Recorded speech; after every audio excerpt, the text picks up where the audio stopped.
नमस्कार दोस्तों, मैं रवि। आप देख रहे हैं मनी लाइव। मनी लाइव में आपका स्वागत है।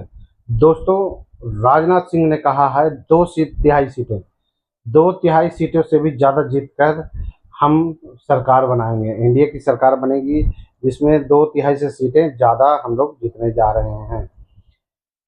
दोस्तों, वरिष्ठ भाजपा के वरिष्ठ नेता और देश के रक्षा मंत्री राजनाथ सिंह कल पटना में थे और इस बार बिहार विधानसभा चुनाव में एनडीए जो है दो तिहाई सीटें जीतने जा रही है और नई सरकार फिर से एनडीए ही बनाने जा रही है।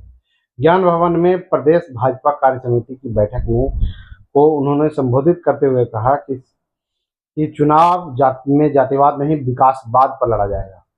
उन्होंने कहा कि पिछले 2 दशक से नीतीश कुमार मुख्यमंत्री हैं और पिछले 11 वर्षों से प्रधानमंत्री नरेंद्र मोदी के नेतृत्व में बिहार और देश दोनों का व्यापक विकास हुआ है। 65 मिनट के लंबे संबोधन में उन्होंने कहा कि ऑपरेशन सिंदूर, आतंकवाद के खिलाफ भारत की नीति, भाजपा की वैचारिक प्रतिबद्धता, सुशासन का मॉडल भी चर्चा का विषय है। उन्होंने कहा कि कांग्रेस और राजद की सरकारों ने जिस आदर्श बिहार के सपने को कुचला था, उसे फिर से खड़ा करने की कोशिश वो लोग करेंगे। उसे भाजपा लेकिन फिर से खड़ा होने नहीं देगी। कार्य समिति की शुरुआत वंदे मातरम और जयगान से शुरू हुई। प्रदेश अध्यक्ष डॉक्टर दिलीप जायसवाल ने अध्यक्षीय संबोधन में कहा कि डिप्टी सीएम सम्राट चौधरी ने राजनीतिक प्रस्ताव भी पेश किया। रक्षा मंत्री राजनाथ सिंह ने कहा कि भाजपा और नीतीश कुमार के नेतृत्व में बिहार आत्मनिर्भरता की ओर तेजी से बढ़ चला है। वह आज विकास के पथ पर अग्रसर है।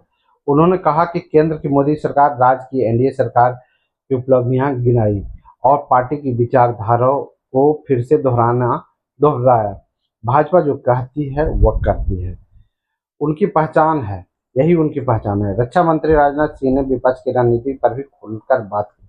उन्होंने कहा कि कांग्रेस और राजद आगामी चुनाव में विभाजन की राजनीति करने वाले हैं, जातिवादी एजेंडा चलाएंगे और मुद्दों से भटकाने की कोशिश करेंगे, लेकिन हमें उनका मुकाबला करना है और उन्हें बुरी तरह से हराना है।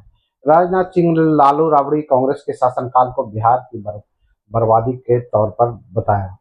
उन्होंने कहा कि उन सरकारों के कारण ही राज्य में अपराध, जातिवाद, प्रशासन का बोलबाला इतने दिनों तक रहा और अब जो है 2005 के बाद जो शांति आई है, अगर देशवासी बिहारवासी अगर चाहते हैं कि ये शांति बनी रहे तो एनडीए सरकार को जिताना बहुत जरूरी है। दोस्तों, आप देख रहे हैं मनी लाइव। मैं हूं रवि। मिलते हैं अगले वीडियो में नए न्यूज।